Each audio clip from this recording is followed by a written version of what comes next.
That is a really good question, mostly because it's wonderful that you recognize that, because it's a real obstruction on the path. I keep referring to it because there's so much wisdom there. This was Jyotisha's whole talk on the second day of Inner Renewal Week. The absolute importance. What is the first thing he said? You'll hear it in his talk, but it's so relevant right now for you. Sri Yukteswar said to Master, I give you my unconditional love. Will you give me your unconditional love? I would give you my unconditional obedience. Will you give me your unconditional obedience? And what is the first question that Master asked of Swamiji? That also, will you give me your unconditional obedience?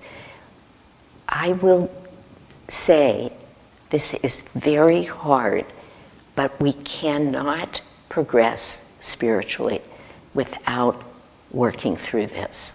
That's why I said, I love that you're asking the question, that you have the awareness. Now, Swami himself has said, remember when he said, keep an open mind, but don't let it be so open that your brains fall out. It sounds silly or stupid, but it's brilliant what he said. He meant it. It was a beautiful image. So when we talk about cooperative obedience, we're not saying that we just do whatever we're told to do blindly. It's not blind obedience. And it may be on the path. And I myself had this experience. I had to very consciously find those souls who I felt deeply that I could trust. Now, nobody on this path that we know is completely beyond ego. Nobody. Again, I always say we just simply wouldn't be here if we were. But there are, first of all, souls who are on this path who are more highly evolved than I am. That I know. And I made it a point 20 years ago when I moved into community, because it's not always easy living in community. You think it's going to be wonderful. You just move in and everybody's looking for God, and then you move in and then you find out, and I've said it before, look at this, everybody has a personality, and all these personalities, they don't always work together. So I asked myself, who are those souls in Ananda, because this is my path. And Master gave it to his guru, Swamiji gave it to his guru, I want to give it to my guru. But my guru's not in the body, so how am I going to do it? So find a couple of beings on this path that you really trust.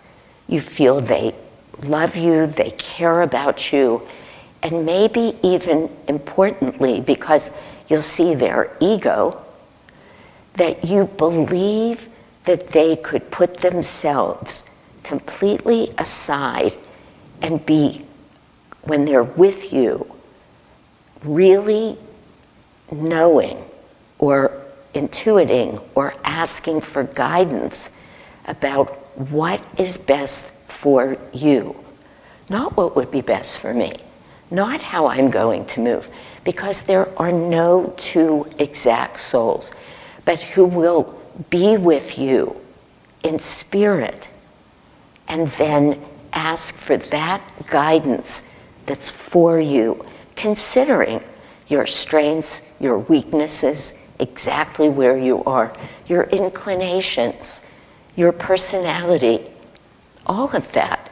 Somebody who will consider that and then offer you what is your next step. Or if they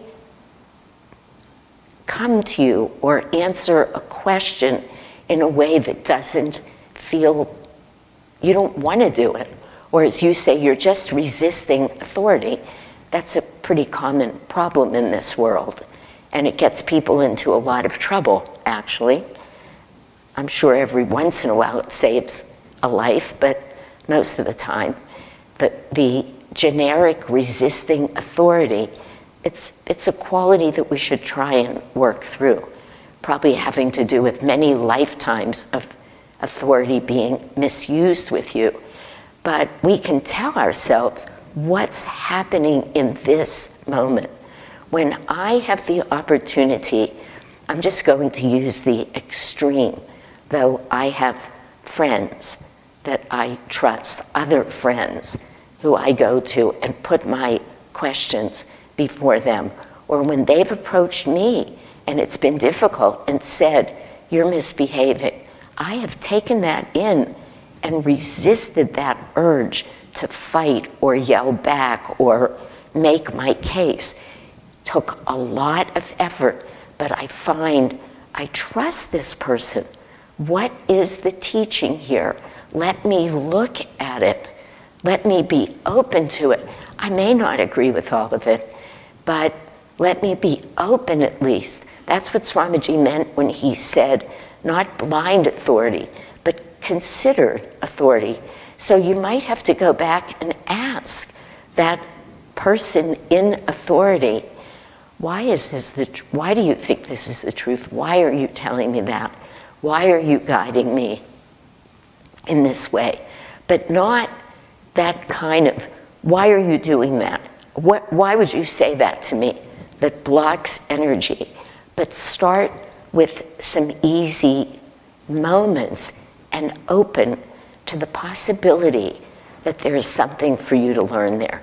When I spend time with Jyotish and Devi, and I usually go with 3 or 4 circumstances or issues that are unfolding in my life or in the community's life or with a friend, and I put the situation in front of them, I then sit back and consciously get ready to receive. I trust everything Jyotish says with such an open heart and mind, but I've made that conscious decision to find, again, Jyotish and Devi when I can, other friends who I see what they're struggling with. They come to me for help a lot. But I also know that if I ask a question that has to do with my spiritual well-being, that they will most likely put themselves aside. And that's who we have to start with. But we have to start just living with, I have a problem with authority. Most people are unconscious of it. Most people are reactive to authority without realizing it. They personalize it. And it's often, it's so impersonal. And I know that for sure. It's come at me many times.